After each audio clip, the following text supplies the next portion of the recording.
अब कोई बोल देगी कि कोई कह दे कि यूएनओ के महासचिव हम ही हैं, तो जब तुम उसको सच मान लिए तो इसको भी सच मानो। समझ रहे कि नहीं समझ रहे? तो सरकार का केस कौन लड़ेगा? महान्यायवादी। किसी भी डिपार्टमेंट केस कर दीजिए, कौन लड़ेगा? महान्यायवादी। जैसे किसान मुकदमा कर दिया सरकार के ऊपर कि हमारे लिए ये कानून ठीक नहीं है, कौन लड़ेगा? महान्यायवादी। तो सरकार पर कोई भी मुकदमा करिएगा तो उसका केस लड़ने का जवाबदेही कौन है? महान्यायवादी। ये वकील होते हैं।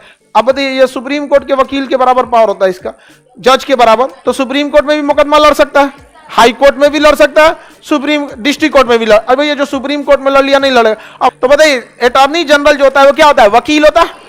वो केंद्र सरकार का मुकदमा कहीं भी लड़ सकता है। कहां कहां? Supreme court, high court, district court. समझ में आ गया कि नहीं आ गया? कहीं भी वो सरकार के खिलाफ मुकदमा लड़ सकता है, लेकिन वह राष्ट्रपति के प्रसाद पर्यंत होता है। राष्ट्रपति के प्रसाद पर्यंत का अर्थ होता है कि इसका कोई फिक्स 5 साल कार्यकाल नहीं है, इसे हटाना एकदम आसान है। राष्ट्रपति जब चाहे तो हटा सकते हैं, और राष्ट्रपति की इच्छा जब प्रधानमंत्री का हटा दीजिए यहाँ पे। तो राष्ट्रपति के प्रसाद पर्यंत होते हैं। जब ये राष्ट्रपति के प्रसाद पर्यंत होते हैं तो इसकी तो पूरी करियर दांव पे लगी है। बेचारा कभियो हटा देगा, इसका बेरोजगार हो जाएगा, तो परिवार को कैसे पालेगा? तो इसलिए इसको छूट दिया गया है कि वो किसी अन्य व्यक्ति का भी मुकदमा लड़ सकता है, यानी दूसरे के लिए भी वकील का काम कर सकता है। अगर मान के चलिए हम चाहें अपना, हमारे ऊपर कोई केस हो जाए, हम चाहें कि अपने अटॉर्नी जनरल से केस लड़ाएं, अपना वकील किसको रखेंगे? Attorney general. तो मेरा केस लड़ेंगे कि नहीं? लड़ेंगे, क्योंकि वो प्रसाद पर्यंत होते हैं, उनको अपने रोजगार के लिए भी चाहिए, तो मेरा केस लड़ेंगे। अब यहां संविधान कूद गया कि जब वो दूसरे से भी पैसा ले रहा है तो हम क्या पैसा देंगे उसको? तो उसको पैसा नहीं दिया जाता। यही एक अधिकारी है जिसकी सैलरी नहीं है, महान्यायवादी। सैलरी के अलावा बाकी देखिए ना, सुरक्षा मिले रहते हैं सब। आप सैलरी रखेंगे, एक पुलिस गार्ड रखेंगे बढ़िया, तो आपको 50,000 का खर्चा आएगा। इसकी जो सुरक्षा में गार्ड लगे होते हैं उनकी कम से कम महीने का एक्सपेंस जाता है 2 से 2.5 लाख।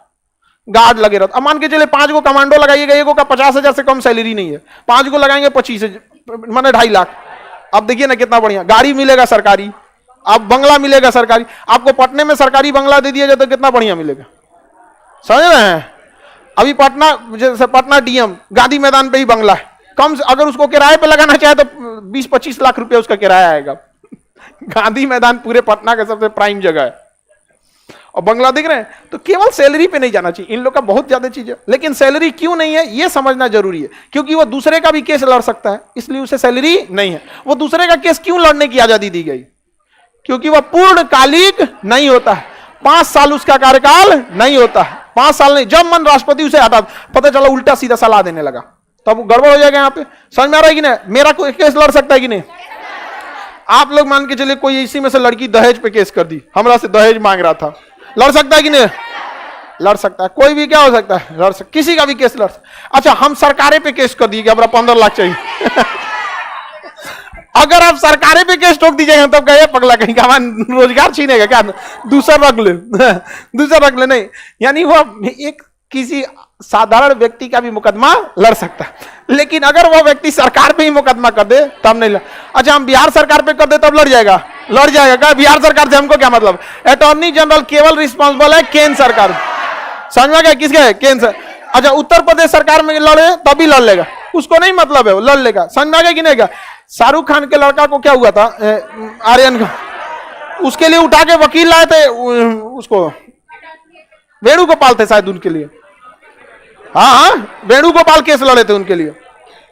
अब उस समय के वकील हमको ध्यान नहीं है क्योंकि, लेकिन वेणुगोपाल को लेके चले आए थे।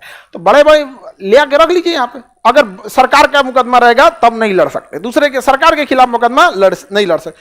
अच्छा, ये संसद में भी बैठ सकते हैं, इतना अधिकार है अटॉर्नी जनरल को, संसद में बैठ सकते हैं। सरकार अगर कानूनी रूप में फंस गई तो खड़ा होकर सरकार की बात भी रख लेंगे कि ऐसे नहीं, जीएसटी में ये गड़बड़ नहीं है, ये कानूनी पहल सही है। पता चला सरकार कोई नियम लाई, उसमें कोई गड़बड़ आ गया, तो सरकार को थोड़ी पता है संविधान क्या मतलब होता है। सरकार को नहीं पता है संविधान, तो कहेंगे सरकार कहां गया हुआ वकील साहब, बोलिए देखिए क्या पूछ रहा है सब विपक्ष वाला, बोलिए। तो यहाँ पे तो तुरंत खड़ा होंगे सफेद का टाई लगा के, यहाँ पे तुरंत अपना चालू हो जाएंगे कि ये संविधान की इस अनुच्छेद के तहत एकदम सही है। यहाँ पे तो संसद में बैठ सकते हैं, भाषण भी दे सकते हैं, अपना वक्तव्य भी रख सकते हैं, सरकार की बातों को भी रख सकते हैं। लेकिन जब विधेयक को पास करने के लिए वोट डालने की बारी आएगी, कैंटीन में जाके चाय पिएंगे। वोट डालने के लिए वहां नहीं रह सकते, क्योंकि वोट वही डाल सकता है जिसे हमने चुना है।